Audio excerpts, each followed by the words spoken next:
If you must blink, do it now. Pay careful attention to everything you see. No matter how unusual it may seem. If you look away, even for an instant, then our hero will surely perish. Welcome to Hue, the ancient imperial capital of Vietnam. The cityscape is modest, and this hotel shoots up like a shard in the middle of this modest metropolis, casting its monolithic shadow over the remains of the former capital. Hue is a beautiful city and very different to the scale of Ho Chi Minh, the rural beauty of Hoi An, and the brightness and bustle of Da Nang. Hue is the home of the last royal family of Vietnam, which still hosts the Imperial Palace, and was the location of the Tet Offensive. Tet is the most important celebration in Vietnamese culture, and during this lull in the war where many troops were off, the Viet Cong struck and took control of the strategic city. The battle, later named the Tet Offensive, lasted more than a month until the South Vietnamese regained control with the support of the United States. This is the Perfume River, which splits Hue into north and south. The river gets its name from the spring flowers that fall into its current, enriching it with their aroma. Upstream is the Trung Tien Bridge, said to be the oldest bridge in Indochina. The bridge began construction in 1896 by a Frenchman named Gustave Eiffel. The bridge has suffered 3 major collapses, a storm in 1904, the resistance bombing in 1946 to impede the French, and finally by the US in 1968. The monument has been restored, and for 100 years it has endured, demonstrating its resilience. Beneath my soaring god eye, the river snakes through the city, black and beautiful, like the river Styx, guiding souls to Hades. The river is rich in history, inspiring soldiers and soliloquies aplenty. The banks of the river are littered with the citizens of the city who flood its shores every evening to enjoy this slow-moving monument, bringing news from the north as it slithers southward to the sea. Across the banks of the Perfume River, just lengths away from where we sat last night, is the imperial city of Hue. Constructed in 1804 under the Nguyen dynasty, it remained the royal residence until 1945, when the monarchy was abolished. This is the Meridian Gate, which leads into the imperial citadel. The city is a sprawling complex of residences, gardens, and offices, all surrounded by a moat 10 kilometers long. The imperial city has been meticulously modeled after the Chinese Forbidden City, mirroring the architecture and layout with little modesty. Posh is absolutely overcome with excitement, and it escapes her body as twerking, an ancient Vietnamese tradition to pay respect to the emperor.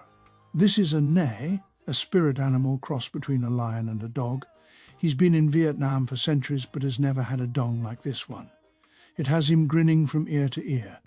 A proper BBC for this VC. This simulator takes you on an aerial tour of the royal city at its peak, giving you an idea of the splendor now spent. The complex is divided into contained sections. The citadel consists of the defensive outer wall and moat. After passing through the main entrance, one enters the royal city, which contains admin buildings and public places. The palace grounds, once restricted to the royals and those attached to their retinue, is now open to the public, and influencers can be seen posing for their private paparazzo. The couple now wander into the Garden of Eden, and I am welcomed by a familiar friend. In Jamaica, we call this a calabash tree. I also notice the man on the bridge contemplating life and whether he should or not, but I think the stream too shallow for that purpose. Video evidence that Eve did eat the apple. See how Patois obediently turns his back on this temptation. I'm left walking around with one rib short a full rack, and in return, Eve is feasting on the forbidden fruit. Despite his innocence, Patois will be charged as a co-conspirator and sentenced to walk the Green Mile. These emerald waterways run around and through the imperial city. The palace is not impregnable, and within this innermost part of the forbidden purple city, these last defenses protected the royal family. If enemies breached the wall, at least they must swim the moat to effect whatever malice moved them. History is full of ironies. What should be set in stone and stagnant we find in flux, and the actions from the past flicker through the present and influenced the future. This is the Kien Trung Palace. The palace was originally built in 1921 by Emperor Kai Din. The stunning ceramics are the result of architectural amalgamation. The unique combination of Italian Renaissance, French classicism, and traditional Vietnamese. The palace we see is a restoration. In 1945, the last monarch Bao Dai abdicated the throne during the Vietnam Revolution. Bao Dai's abdication ended 2,500 years of the Vietnamese royal family. Between 1945 and 1947, the palace was destroyed by the Viet Minh in their freedom fight against the French. The remains of the palace lay in ruins for over 80 years until 2019, when the restoration began.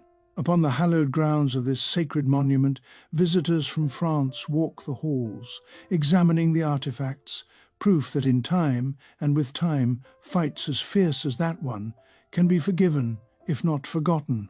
The palace is an unmistakable historical marker in Vietnamese history. This site was a kiln. The monarchy was the soft clay, representing the archaic, an inheritance and hindrance from the old world. Then came the fire, the Vietnam Revolution, breaking free of the colonial French. The monarchy was the past, the French were the present, but their future would come out of the fire.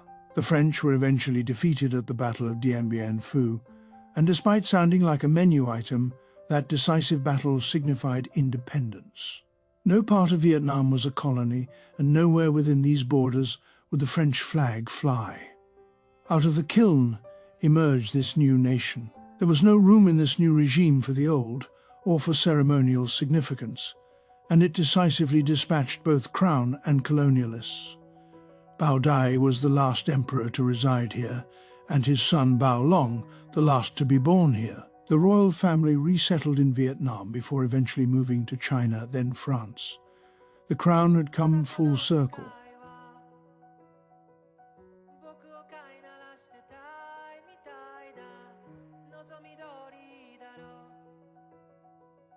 A little-known fact is that the Vietnamese are related to the Vulcans. Spock is an exiled member of the royal family. Live long and prosper, image of Serac, father of all we now hold true. Atop the Meridian Gate sits the Belvedere of the Five Phoenixes, which is a two-story pavilion that houses a large drum and a large bell. The Five Phoenixes refer to the 5 openings in the gate, as well as the yellow and green tiles that mimic the flight of birds. The pavilion was used as a viewing gallery for the emperor and his high officials. From here he would observe military exercises and examinations. Within this very pavilion, Bao Dai abdicated to a delegation from Ho Chi Minh. History is intangible, yet great men take hold of it, and with their wills they bend it to their whims. History happens in these rooms where these great men gather, and in this room it happened. An emperor bent the knee to an exile. This decision would shape the future of this nation and cause far-reaching ripples that would eventually rebound. In 1940, the Nazis took control of parts of France, and the French collaborators known as the Vichy French took control of Vietnam, and the emperors supported this regime.